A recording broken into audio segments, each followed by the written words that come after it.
saudara-saudara kita yang beragama Hindu dan Buddha ini akhirnya meneruskan persembahyangan itu ke Gunung Bromo bersama-sama. Tapi kalau spekulasi atau prediksinya Mbak Gatot kira-kira akan mengarah ke sana apa enggak?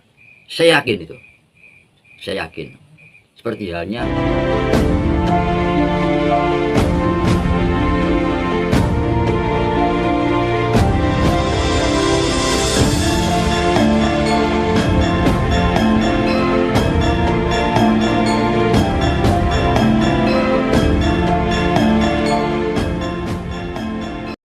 Baik,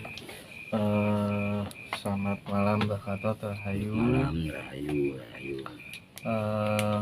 Malam hari ini tentu kita sebagai warga negara Indonesia, bagian daripada Republik ini cukup bangga mengingat telah ditetapkannya Borobudur dan Prambanan sebagai destinasi wisata religi atau wisata spiritual internasional. Nah, saya yakin karena beberapa kali Mbak Gatot juga sering mengupas terkait keistimewaan daripada Borobudur dan Prambanan.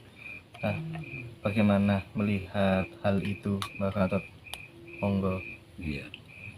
Memang ya, pertama-tama kita mengucapkan selamat ya kepada semua warga Indonesia, masyarakat Indonesia, juga pemerintah yang telah menetapkan Borobudur Prambanan ya, warisan budaya dunia yang ada di Indonesia sebagai destinasi spiritual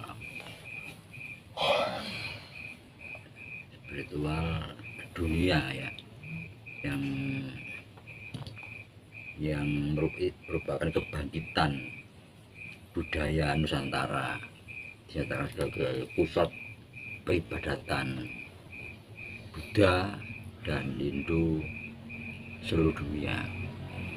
Ya bukan, ini luar biasa sekali. Bahasa leluhur kita Astungkara ya, bersyukur. Ini merupakan prioritas nasional, dan rupanya banyak dari kawan-kawan Hindu melakukan upacara semacam syukuran dengan upacara yang disebut Pancadhatu. Jadi Pancadhatu itu penanaman pajak batu, penanaman serbuk-serbuk atau serpian dari logam seperti emas, perak, besi, baja, lantas juga permata. Itu ada penanaman semacam itu, upacara semacam itu. Itu merupakan satu upacara yang luar biasa sebagai ucapan syukur Astungkara dengan ditetapkannya Borobudur dan Prambanan sebagai pusat peribadatan, walaupun masih juga dalam proses ya. Dalam proses itu sebetulnya sudah menjadi pembicaraan lama dari masyarakat, bagaimana kita mampu mengangkat Borobudur Prambanan ini sebagai pusat peribadatan Buddha dan Hindu, yang otomatis mengarah kepada kemakmuran masyarakat. Income pemerintah, kemakmuran masyarakat itu akan tercipta, juga akan banyak membantu. Di sini akhirnya kita berpikir kepada pada zaman akhir Singosari atau awal-awal Mojopahit tentang Putan Tular, di mana terjadi sedikit gesekan antara Buddha dan Hindu ya, atas ditengahi oleh Emputan Tular dengan sumpahnya atau wejangannya, yang akhirnya menciptakan satu kalimat yang kita angkat sebagai apa, lambang negara Garuda Bhinneka Tunggal Ika Tanhana Dharma Mangruah itu kan penyatuan. Jadi timbulnya satu keyakinan agama Siwa Buddha gitu. Lantas ini menggambarkan satu persatuan dan persatuan bangsa. Nah, ini akhirnya kita berpikir maksudnya itu, dengan Borobudur Prambanan, dua agama besar ya, itu pusat peribadatannya di Indonesia, di Jawa. Nah, setidaknya salah satu pusat peribadatan. Nah, ini kalau kita berpikir jauh, kita melihat Gunung Bromo itu juga pusat peradaban, pusat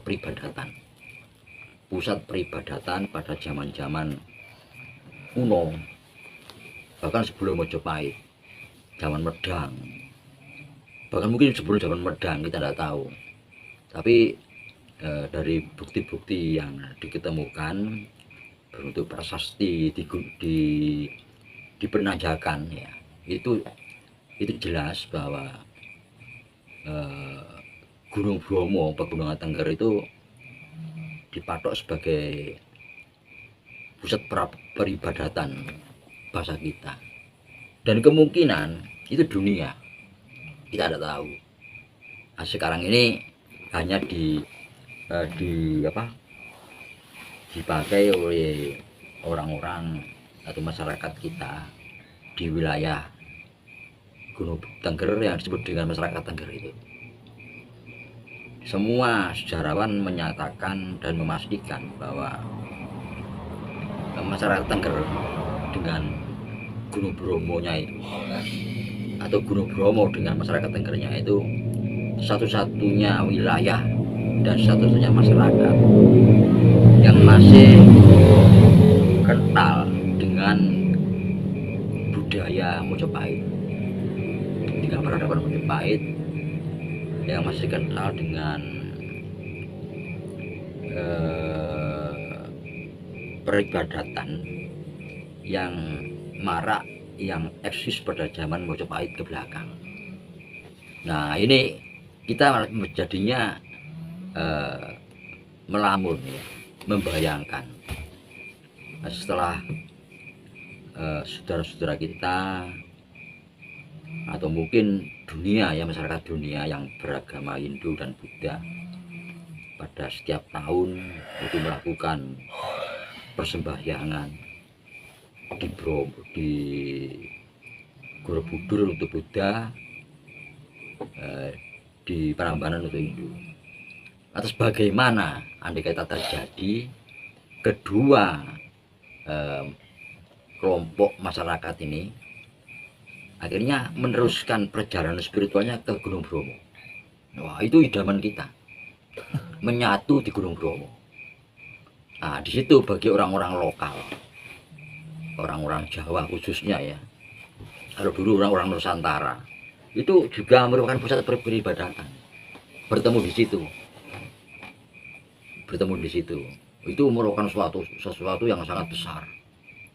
Jadi pembicaraan di masyarakat sejak 30-50 tahun yang lalu sudah ada tentang satu pemikiran betapa andai kata Borobudur Prambanan itu dipakai sebagai pusat peribadatan Hindu dan Buddha seluruh dunia, yang merupakan warisan budaya dunia yang ada di Indonesia. Itu sudah lama kan banyak bicara di masyarakat itu. Sekarang menjadi kenyataan. Dan bagaimana pula andai kata setelah itu kedua agama besar yang dipeluk oleh masyarakat dunia atau Indonesia ini akhirnya meneruskan peribadatan itu ke Gunung Bromo bersama-sama. Nah, ini juga idaman. Sebab Gunung Bromo dengan masyarakat Tenggernya merupakan satu-satunya peninggalan peribadatan budaya Mojopahit yang masih ada. Di situ sampai saat ini pun masih dipakai sebagai pusat peribadatan. Jadi walaupun masyarakat Hindu di Gunung Bromo yang disebut dengan masyarakat Tengger ini memeluk agama Hindu Dharma, tapi memakai Gunung Bromo ya, di sekeliling kawah dengan lautan pasirnya sebagai pusat peribadatan masih dilakukan dengan kasodonya itu, peringatan hari Kasodo setiap tahun di samping Kakaru. Itu di dalam Hindu dunia berarti dia tidak ada, itu hanya masyarakat Tengger yang akhirnya dipakai sebagai sarana wisata, dikunjungi oleh orang-orang seluruh dunia pada saat masyarakat Tengger melakukan hari raya Kasodo. Ini kayak di sini di akhirnya di lautan pasir itu oleh 4 kabupaten ya, Probolinggo, Pasuruan, Lumajang dan Malang didirikan pura di situ untuk persembahyangan setiap saat, tiap hari besar, terutama pada hari raya Kasodo. Wah, ini betapa kalau akhirnya dari Prambanan, Borobudur, saudara-saudara kita yang beragama Hindu dan Buddha ini akhirnya meneruskan persembahyangan itu ke Gunung Bromo bersama-sama. Tapi kalau spekulasi atau prediksinya Mbah Gatot kira-kira akan mengarah ke sana apa enggak? Saya yakin itu. Saya yakin. Seperti halnya dulu keyakinan bahwa kelak Borobudur Prambanan ini akan dijadikan pusat peradaban, pusat peribadatan agama Hindu dan Buddha seluruh dunia. Itu dulu sudah menjadi pembicaraan. Dan yakin masyarakat itu. Dulunya demikian dikembalikan kepada fungsi yang aslinya yang lama. Dia juga Gunung Bromo, pusat peribadatan. Kan ada banyak bukti-bukti yang menerangkan itu. Empu Sendok sendiri eksodus dari Jawa Tengah ke Jawa Timur itu juga pertama ke Gunung Bromo untuk dipakai sebagai pusat peribadatan itu. Jadi mengenang masa lalunya. Nah, itu dan terus rupanya tidak pernah putus itu. Bromo sebagai pusat peribadatan ini sejak zaman Medang sampai Mojopahit.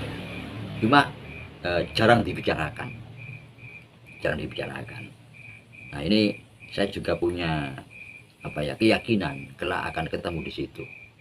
Berarti ada tiga kelompok masyarakat yang bersama-sama. Ketambahan Tengger itu tadi ya? Iya, tambahan masyarakat apa Jawa ya maksudnya. Oh, Walaupun dia beragama apapun, Jawa itu percaya bahwa Bromo itu pusat peribadatan. Kan akhirnya bertemu di situ. Itu sesuatu yang luar biasa. Sesuai dengan idaman daripada Empu Tantular dengan Bhinneka Tunggal Ika, Tadana Dharma Mangruwa itu artinya kebenaran cuma satu. Tidak mendua kebenaran itu. Kan begitu. Jadi yang kita jaga keberadaannya atau kelestariannya, kita lestarikan itu kan Bhinneka Tunggal Ikaan. Ya, Bhinneka Tunggal Ika itu satu paket di bawah naungan Garuda, lambang negara. Sehingga kalau disebutkan bahwa kita memeriahkan kebinekaan itu kurang tepat. Kita memeriahkan perbedaan. Loh, perbedaan kok dimeriahkan? Perbedaan itu berbahaya kalau tidak dirawat menjadi tunggal ika. Bineka itu bisa membahayakan kalau tidak ditunggal ikakan. Maka timbulnya Bhinneka Tunggal Ika. Jadi yang kita rawat itu, kita meriahkan itu kebineka tunggal ikaan. Ya kita tanamkan itu. Jangan sampai kita merasa berbeda-beda. Sebab perbedaan itu kan rahmat. Ya. Kalau kita bisa menemukan tunggal ikanya, persamaannya menjadi, dan perbedaan menjadi malapetaka kalau kita tidak mampu untuk merawat, menemukan tunggal ikanya. Coba dirasakan. Jadi tidak gampang. Justru itu yang kita ini yang dihantam oleh oknum-oknum ya, baik itu perorangan, kelompok, komunitas dalam dan luar negeri, itu kepada kita sebagai bangsa demi menghambat pembangunan ini, menghambat kemajuan ini, menghambat kemakmuran ini, adalah tunggal ikanya yang dihantam, sehingga kita menjadi perbedaan yang meruncing. Nah, apa yang dimeriahkan, dirawat, kebinekaan itu apanya? Tunggal ikanya kan. Jadi, nah, pengertian semacam itu perlu. Jadi bukan kebinekaan, tapi kebinekaan tunggal ikaan. Jadi satu. Bab bineka tunggal ika itu tidak bisa dipisah. Satu kesatuan yang utuh. Bineka tunggal ika ini. Nah, contoh aja ya, ini kalau contoh-contoh yang gampang aja. Perbedaan umat manusia ini. Kan umat manusia ini kan sebetulnya sama. Banyak persamaannya. Sekarang sesama laki-laki. Apa itu orang Nusantara, orang Arab, Cina, India, Eropa. Kan sama. Dari makhluk yang bernama manusia ini yang sangat berbeda itu gender, laki dan perempuan ini berbeda, tapi kenapa bisa tunggal ika, menyatu, timbul rasa cinta, senang, kasih sayang, nah, sehingga menimbulkan keturunan. Ini yang mempertahankan keberadaan umat manusia, karena ada persatuan dua manusia ya yang berbeda ini menyatu. Ada rasa ketertarikan di antara keduanya. Ini yang justru cara Maha Pencipta Tuhan untuk mempertahankan keberadaan umat manusia berkembang. Nah ini aneh. Jadi jelas bineka menjadi tunggal ika, ini kebinekaan tunggal ikaan. Gambaran ini sudah. Kalau sama perempuan sak dunia podo sama laki dunia sama, tapi laki perempuan kan berbeda. Nah, kenapa ini bisa menyatu? Ini sudah kodrat Tuhan. Akibat menyatu kan dua manusia yang berbeda ini, timbullah pertahanan keberadaan manusia dan berkembang. Nah ini gambaran bahwa keberbedaan itu rahmat dan nikmat kan gitu ya. Itu perbedaan itu. Nah oleh karena itu gambaran tentang itu, tentang timbulnya saling ketertarikan antara dua kelompok manusia ini, itu menggambarkan kepada kita bahwa kita ini kalau memang ketemu kebinekaan tunggal ikaan, kita menjadi nikmat, menjadi tenang, penuh kasih sayang, hidup tentram. Kebinekaan toh itu bisa meruncing, tajam, terkotak-kotak. Kalau kita merawat yang keliru merawatnya, masing-masing tambah remuk, tambah kuat kotaknya itu, tambah tebal, tidak bisa lagi menyatu. Nah ini yang tidak boleh terjadi, sehingga yang kembali pengertiannya bahwa yang kita rawat, kita meriah itu kebinekaan tunggal ikaan.